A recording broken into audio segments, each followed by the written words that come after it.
The Drinking God is an Indian story. Once upon a time, on the vast plains of India, there lived a god who loved drinks. The god's name is Swarpajana. He loved sake very much and enjoyed all kinds of sake. At the feast of the gods, Swarpajana was seen most enthusiastically raising the cup and enjoying the drink. It was said that if any kind of liquor was in his hands, it would turn into the best taste. Swarpajana's love for liquor was extraordinary, and the liquor he produced was loved by both the gods and the people. However, that love was sometimes too much and was rumored among the gods. They enjoyed drinking so much that the banquet was prolonged, and the work of the gods was delayed. The other gods felt a little uneasy about Swarpajana. One day, while Lord Indra was sitting on the heavenly throne, he was thinking about Swarpajana. What if that god drowns in wine? It is wonderful that he creates the strongest and most joyful feast of the gods, but if he is too immersed in wine, the order of the world may be disturbed. Thinking so, Lord Indra decided to give Swarpajana a test.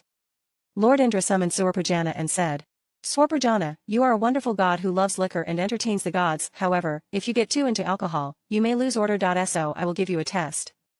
Swarpajana was a little surprised by the words of Lord Indra because of his love of liquor. Is it a trial? Lord Indra continued. Your ability to keep making sake is wonderful, but if you can continue to make sake without drinking a drop, try it. If you can, the power of your liquor will be recognized by the other gods. Swarpajana thought for a while. He was good at making sake, but it was a big challenge for him to continue making it without drinking a drop himself.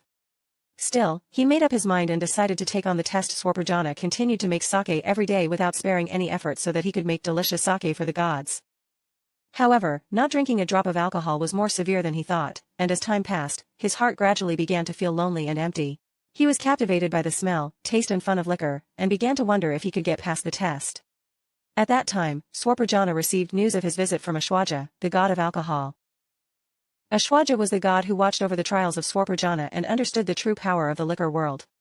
Swarpajana, I understand that you will suffer trials, but sake is not just fun, it's important to use its power correctly. Ashwaja spoke. It's great that you love sake, however, as other gods say, if you give too much alcohol, you may disrupt the harmony of the world. You have to learn how to use that power while maintaining balance. Swarpajana was struck by those words.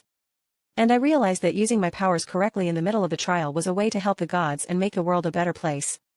After the trial, Swarpajana appeared before Lord Indra. I still love sake, but as someone who has the power to make sake, I have learned the importance of using that power correctly. He said. Lord Indra smiled. You have become wiser, Swarpajana. Drinking is something that brings joy, something to share and enjoy with others. Now that you have learned that power, I will recognize you as the true god. Thus, Swarpajana became a wise god who loved alcohol but used its power for the gods and people. And the sake he made was still loved by the gods and people, and was served at festivals. That's it.